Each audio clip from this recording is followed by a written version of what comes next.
Bienvenue à ce nouveau numéro du Club Littérature Chrétienne.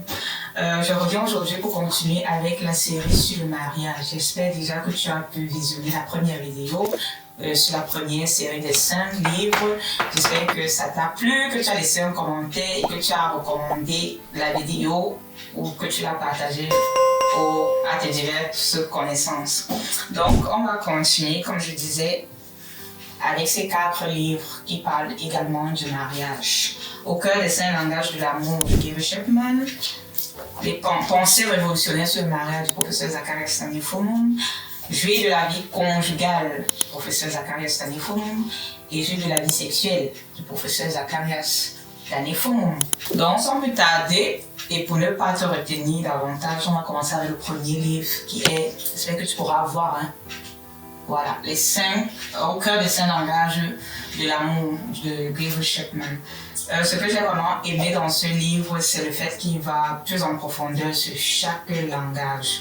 Donc, je vais citer les différents langages d'abord pour ceux qui ne connaissent pas. Selon lui, selon Gary Chapman, il y a 5 langages de l'amour que tu devrais parler pour pouvoir satisfaire ou combler le réservoir d'amour de ton partenaire. Donc, il y a les paroles valorisantes, les moments de qualité, les cadeaux, qui est le 3e langage, le 4e, les services rendus, et le 5e, le toucher physique. Ce qui me plaît dans le livre, c'est le fait que voilà, ça t'aide à faire une introspection personnelle pour savoir quel est ton langage à toi. Et bon, je ne dirais pas que c'est pour les célibataires parce qu'il faut savoir le langage de ton partenaire. Donc, si tu es célibataire, forcément, tu n'as pas de partenaire. Donc, j'ai beaucoup aimé aussi le fait qu'il donne des exemples à la fin de chaque chapitre de langage détaillé pour t'aider à implémenter ce qu'il disait justement. Je vais te lire quelques parties du livre qui m'ont marqué moi. Donc, il parle ici de quel langage, pour que je ne me perde pas. Les paroles valorisantes, dans le premier langage. Il dit ceci, des paroles humbles. L'amour invite, il n'exige pas. Si j'exige quelque chose de mon conjoint, je deviens le parent et lui l'enfant. Or, dans le mariage, nous sommes des conjoints adultes et égaux. Certes, nous ne sommes pas parfaits, mais nous sommes des adultes et des partenaires. Si nous désirons développer une relation intime, nous avons besoin de connaître les désirs de l'autre. Si nous voulons nous aimer, nous avons besoin de savoir ce que l'autre veut.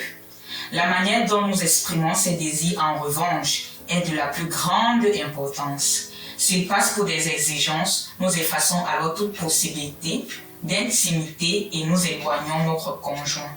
Au contraire, si nous faisons connaître nos besoins et nos désirs sous forme de requêtes, nous formulons alors une orientation au lieu d'imposer une obligation. C'est très fort, hein? Et c'est très philosophique et thérapeutique aussi. Donc, ça me plaît bien. Je vais te partager une deuxième pensée de l'auteur. Quelle que soit l'idée que vous vous faites de votre rôle de mari ou de femme, il est fort probable que votre conjoint le conçoive différemment. Si l'on veut mieux exprimer l'amour, il faut avoir la volonté d'analyser et de changer nos stéréotypes. Donc, je recommande vivement à tous les couples mariés et à quelques célibataires aussi pour savoir quel est ton langage parlé. Ça va t'aider aussi. Et à découvrir même les différents langages. Comme ça, tu pourras mieux identifier quand le partenaire sera là, quel est son langage et comment tu pourrais combler son réservoir d'amour, comme l'auteur dit. Deuxième livre. Pensée révolutionnaire sur le mariage. C'est un livre fort. C'est un livre vraiment qui déconstruit la pensée. Donc, tout ce que tu penses ou as déjà pensé sur le mariage sera totalement modifié après la lecture de ce livre. J'en suis certaine.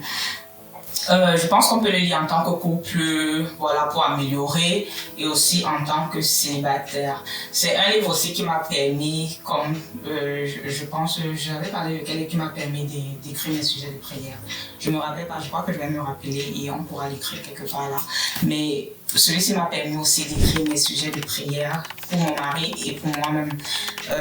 Voilà, parce qu'il donne le rôle dans ses pensées, il donne le rôle de chaque personne, de chaque conjoint, de la femme et de l'homme. C'est des pensées vraiment qui révolutionne. Comme le titre le dit, c'est peut-être une redondance, mais c'est vraiment ça. Je pense que le titre a été bien choisi. Donc, elles vont apporter correction, sagesse, auto-évaluation personnelle aussi, pour pouvoir te déconstruire, évoluer, avancer dans ta pensée ou tes différentes pensées sur le mariage.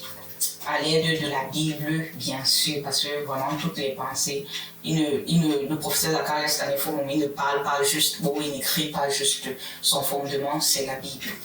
Voilà. Donc, comme avec le livre précédent, je vais te lire moi, ce qui m'a marqué dans le livre. Je ne peux pas tout lire, parce que c'est vaste, mais quelques pensées comme ça pour t'encourager, pour te susciter l'envie de le lire.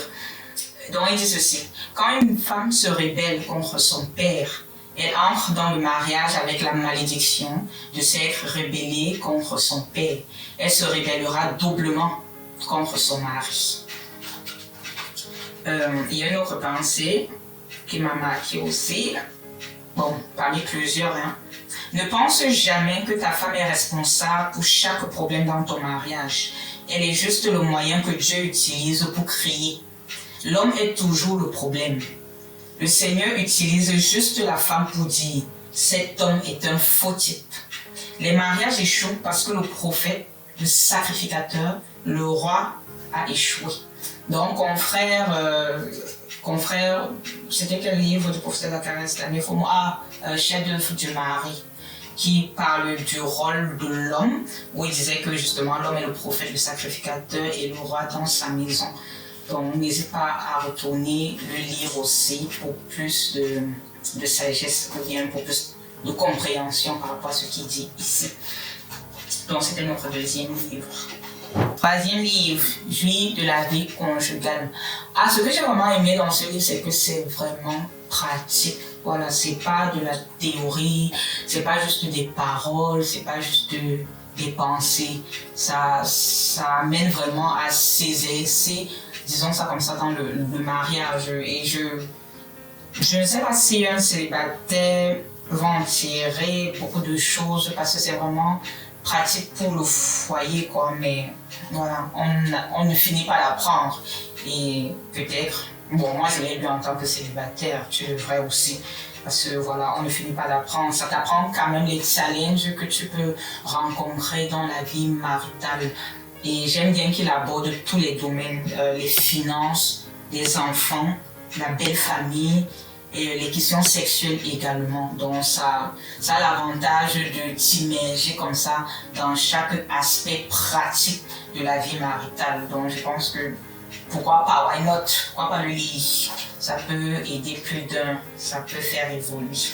Donc j'ai beaucoup aimé quand même. Il n'y a pas de livre, il faut d'abord qu'on n'aime pas, disons-nous les vérités, on l'aime bien.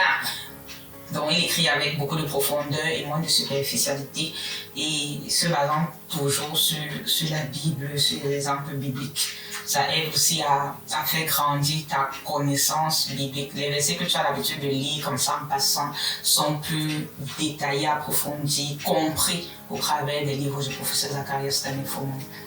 Donc ça c'est le troisième livre. Donc le quatrième livre dont on va parler, c'est Jouir de la vie sexuelle du professeur Zacharias Stanifo, comme dit au préalable. C'est un livre, on va pas se mentir, le titre porte à équivoque, donc il ne faut pas se tromper. Je pense que ce n'est pas ce qu'on pense, ou ce que moi je pensais. Parce que quand j'ai lu le titre, j'étais en mode Jouir de la vie sexuelle en tant que chrétien célibataire, c'est pas censé m'aider moi, voilà. Mais il s'est avéré concret en le lisant. Donc déjà ce que j'ai appris du livre, c'est que la sexualité est bonne. C'est pas quelque chose de sadique, c'est pas quelque chose de satanique. La sexualité, le sexe a été créé par Dieu. Le sexe est bon, mais il doit être fait dans un bon cadre qui est le mariage. Voilà. Dès que tu as fixé ça, c'est bon. Tu peux le lire sans arrière-pensée, sans avoir besoin d'avoir honte en fait. Ce que j'aime aussi beaucoup dans le livre, c'est les différents témoignages qu'il a donnés, qu'il a écrits pour montrer comment le sexe peut détruire une vie en fait, avant le mariage. J'aime le fait que au travers de ce livre, tu peux te délivrer de tout ce qui n'est pas du Seigneur dans ta vie sexuelle. Ça veut dire que tout ce que tu commets comme acte hors du mariage est un abus à ta sexualité récente, à ta sexualité future. Ce sont des choses qui vont te suivre plus tard dans le mariage et qui risquent de briser ta relation sexuelle dans le couple marié, quoi. Donc il faut vraiment faire attention, se délivrer au travers de ce livre de la masturbation, de la fornication, de l'adultère, de tout ce qui n'est pas de Dieu dans ta vie sexuelle pour pouvoir plus tard vivre un mariage épanoui, un mariage sexuellement épanoui. Donc c'est vraiment un livre à ne pas négliger, c'est un thème à ne pas négliger parce que en général, chez les chrétiens, chez les croyants, on a tendance, dès qu'on parle de sexe, à avoir honte. Non, il n'y a pas à avoir honte parce que c'est quelque chose qui a été créé par Dieu pour l'homme et tout ce qui est créé par Dieu est bon. C'est quelque chose qui est bon dans le mariage, comme j'ai dit. Donc voilà.